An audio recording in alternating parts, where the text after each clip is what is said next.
ایک مرتبہ حضور صلی اللہ تعالی علیہ وسلم نے حضرت جبریل امین علیہ السلام سے دریافت فرمایا کہ اے جبریل تمہاری عمر کتنی ہے؟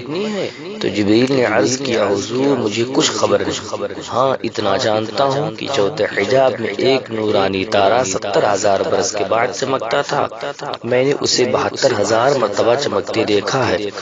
حضور علیہ السلام نے یہ سن کر فرمایا وعزت ربی انا ذلک الکوکب، میرے رب کی عزت کی قسم میں ہی وہ نورانی تارہ ہوں۔ روح البیان صفحہ نمبر 974 جلد نمبر 1۔ سبق: ہمارے لیے حضور صلی اللہ تعالی علیہ وآلہ وسلم کائنات کی ہر چیز سے پہلے پیدا فرمائے گئے ہیں، اور آپ کا نور پاک اس وقت بھی تھا جبکہ نہ کوئی فرشتہ تھا، نہ کوئی بشر، نہ زمین تھی، نہ آسمان، اور نہ کوئی شے۔ فصلی اللہ علیہ وسلم۔